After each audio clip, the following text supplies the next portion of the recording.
Hi there, I'm Alice, Mount Royal's history librarian, and I'm here to talk about primary sources.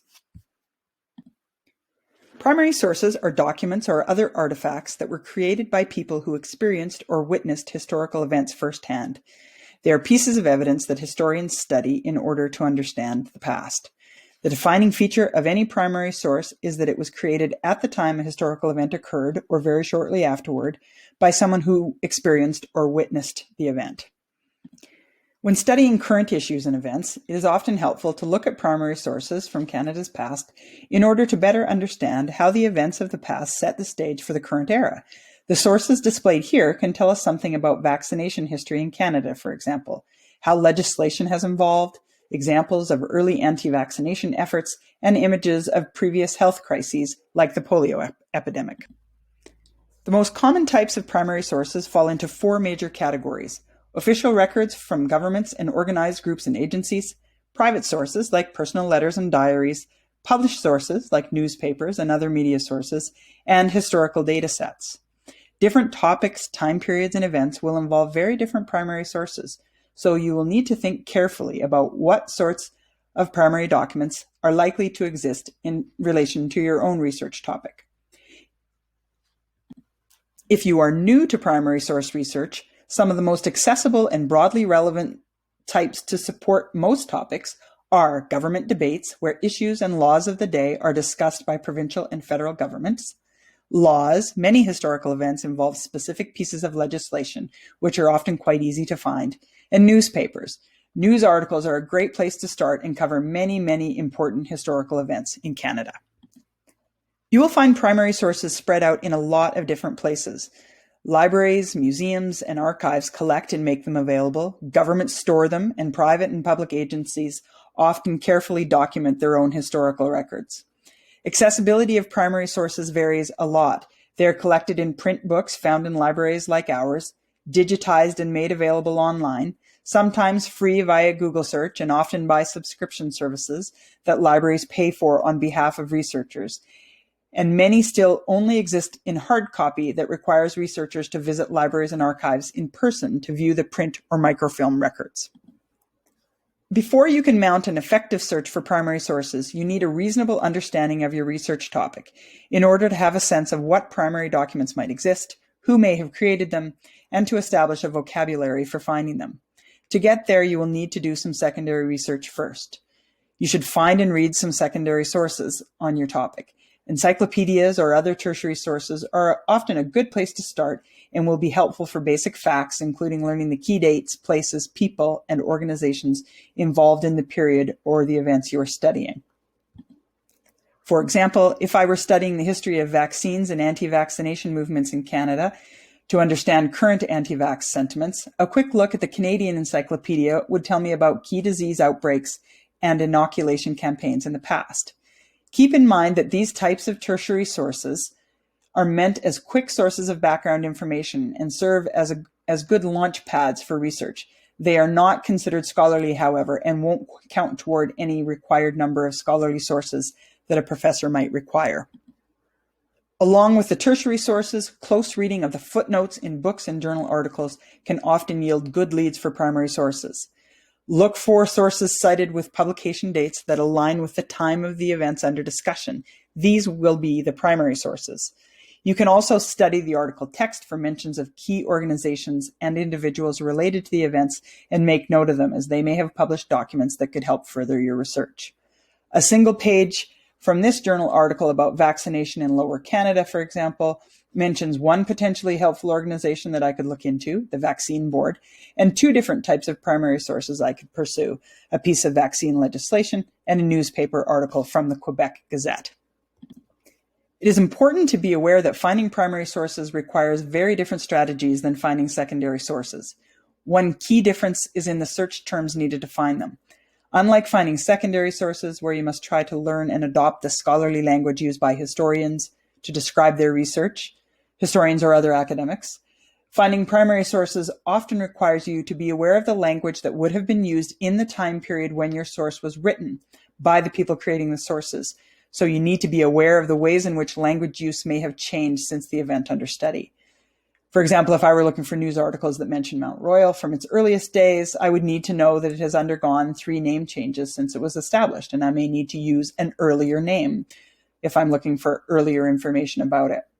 This concept of evolving language is particularly relevant if you are studying a racialized group or topic, as the language used to describe many racial and ethnic groups has changed considerably over time. You will want to keep this in mind and make careful notes of helpful terms as you read and learn more about your topic. Another important strategy for primary source research is being specific about dates and date ranges when you are searching. Often you will find you are searching in very, very large collections that may include thousands or even millions of pages of primary documents from many decades or centuries. For example, the Globe and Mail newspaper database, or the Globe and Mail newspaper has been published daily since 1844. So you will want to limit search results to a specific date or set of years that are relevant to your topic whenever you have the option to do so. You will find primary sources by using a variety of different tools. In library search, the search box on the Mount Royal Library homepage, you can find primary documents by adding terms that describe the type of source you'd like to find. For example, speeches, diaries, letters, and so on. I'll take my topic of, or my keywords of polio vaccine Canada, and just run a very simple search. Notice that on the right-hand side, I've limited by date to only find results that were published between 1900 and 1950. I do that under creation date. I may also want to limit my results only to a resource type of newspaper. So I'm going to go to resource type here, and I'm going to turn on the newspaper search. The default in library search is to turn the newspaper results off because we have so many of them that other results get buried underneath them. So you have to manually turn on that newspaper search. And now I can see that I'm getting some results, some older results, which is what I'm looking for. This one's from 1948, 1946. And we see one at the top here from 1950, Doctors Dispute Theory, Polio Rooted in Vaccine Against Diphtheria. Let's take a quick look at this newspaper article. It comes from the Globe and Mail. It might be helpful for me to take a look at this article where doctors are refuting claims that diphtheria vaccines are causing polio or were causing polio, which might be quite timely given the current unfounded claims about the risks of the COVID-19 vaccines. Another strategy in library search is to simply add the word sources to your other relevant search terms, as I have done here. Libraries often tag primary document type items with the word sources to make them easier to find. So adding this word should turn up all the items that have that library tag, which we also refer to as a subject heading. That's what I've done here, along with some different search terms, epidemics and Canada. I'll want to focus on the older results. So I see one here from the British Medical Journal from 1924 about smallpox in Canada. That may be one worth looking. I see one from Maclean's magazine back in 1912 about an epidemic of paralysis. So either of those might be useful sources for me to check out, given my topic. Looking at the publication date is important just to make sure that we are turning up or focusing our energies on those primary documents rather than more contemporary secondary sources with more recent publication dates. So those are a few tips for finding primary sources using library search. Now I will talk briefly about finding primary documents via Google. It's important to keep in mind that many of the sources we found via library search and that you will find, along with in other library tools, are not available via Google because they are accessible through paid subscriptions and by purchase only. So you will not be able to find everything we found using library search via a simple Google search. Having said that, there are lots of excellent freely available primary document collections available in Google, so I recommend Google as one of the other tools in your primary source tool belt.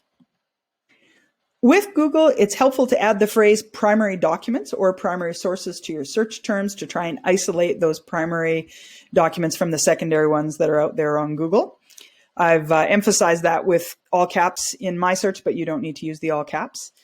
When I do Google search, I'm always looking very carefully at the URLs and trying to focus on the host sites that are most likely to house primary documents. So, for example, I see this one from the Museum of Healthcare.ca. Museums specialize in primary source type material, so that's one that I might want to take a look at, as opposed to the Canadian Encyclopedia. The next one here, we talked about and we looked at the Canadian Encyclopedia earlier. This is a tertiary source, however, and far less likely to include many, if any, primary documents at all. So we'll go in there and we'll look at this page about polio from the Museum of Healthcare. We can see that they have an online exhibit that is directly aligned with my topic. If we look through here, we can see that the primary sources seem to take the form of a bunch of images and documents. We'd want to learn a little bit about the host website. If we can find an About Us section on the website, we'd want to read it just to find out a little bit more about the Museum of Healthcare. If we to the About Us section of the website, we learn about the museum. And if we took a little look, we would see that they are associated with the Margaret Angus Research Fellowship, and that they also have academics working with them from Queen's University. So that says to me that this is very likely to be a reputable organization. They're also funded through the Department of Canadian Heritage. So that's another positive sign that I'm probably likely to trust the primary documents that I find on this website. Along with the authority of the host, when we're looking at online primary sources, we also want to be looking very carefully at the provenance of the documents or the primary sources that we find. So the provenance just means the origin or the history of the document itself. So we can see here with the photos, it's telling us the origin of the photo. This one came from the Sudbury General Hospital and was supplied by Library and Archives Canada. So that's exactly the kind of detailed origin information that we're looking for when we're looking at online primary sources. We know we can trust things that have come from Library and Archives Canada. So those are some tips for Google, generally fairly straightforward, but often very time consuming. The last collection of sources that I'll highlight are the ones that are found on the History Research Guide on the Mount Royal Library homepage. This guide has been put together specifically to support courses here at Mount Royal. You can navigate to the primary sources tag, and then you can choose the geographical area that you're interested in or that you're studying. Of course, I'm interested in this, for this course, primary sources for Canadian history. From here, you can browse the annotated list of different primary source collections that I've put together. You'll see that there are a variety of different sections. We've got general Canadian primary sources, which I'll come back to. We've got historical newspapers, very important, and we'll talk about those in a minute. We have government and legal sources, helpful for the reasons that I talked about before, as well as a number of other headings. I want to emphasize the first collection in the list, that's Canadiana Online. Canadiana Online is an excellent source for older legislation, government reports. It includes those debates that I talked about, and it also includes publications from different societies, religious and other public organizations. It includes primary documents all the way back to the period immediately following European contact in Canada, or what is now Canada, and leading right up into the first half of the 20th century. So a very large and very thorough collection of primary documents that will help many topics in most courses. I'll do a quick and simple search here in Canadiana just for vaccination. I'll point out that you can limit by date range if you like. I could knock things back a little bit earlier than 1999. If I wanted to, I can limit by language. So if you're overwhelmed by French language results, for example, and you don't read French, then you might want to limit only to English.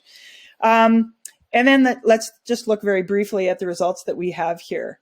The one at the top actually looks very interesting, from the Anti-Vaccination League of Canada. I can see that this is a reply to a pamphlet that was published by the Provincial Board of Health of Ontario, which would be quite interesting to read given that it's coming from this Anti-Vaccination League. So this might be quite timely given the current anti-vaccination movement relating to the COVID-19 vaccines. So that's Searching in Canadiana online.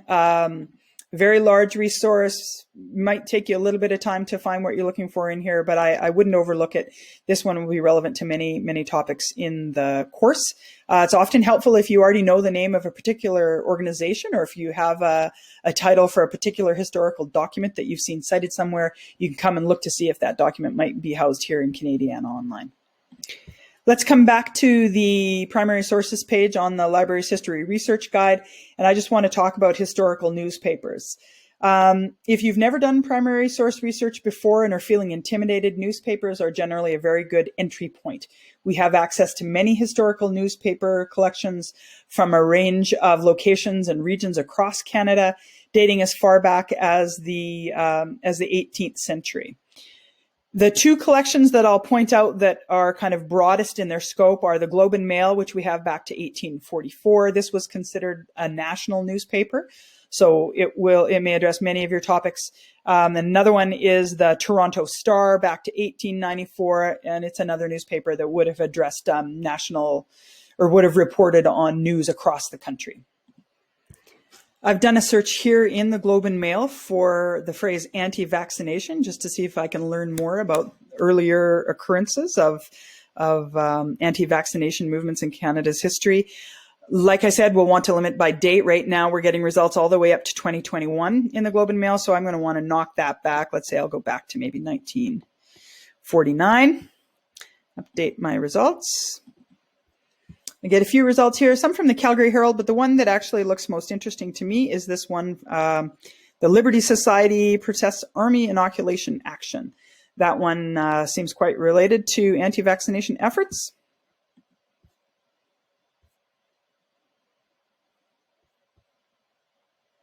I could take a little look at that one, and if I wanted to, I could email it to myself or download it for future research.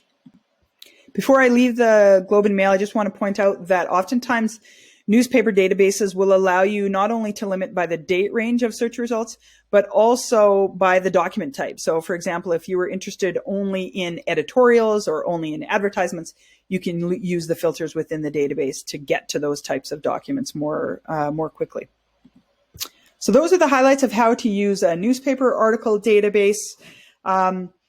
I'll wrap up by reminding you of the primary sources section of the Mount Royal Library History Guide. This really is an excellent resource with many options that will match up with many topics in your course. So do take the time to take a look at and explore some of the collections on this page. The ones that I highlighted were Canadiana Online at the top, as well as those newspaper article databases lower down, but there are many others that will prove helpful to many of you. I'll also remind you that primary source research is often much more challenging and time-consuming than finding secondary sources may be. So ask for help if you need it. With primary sources, often a few minutes of advice at my end can save several hours at yours. Here are the ways that you can reach me. I'm happy to answer questions via email or also to book a research appointment with you. Here's the URL for that research guide that I talked about, and best of luck with your assignments.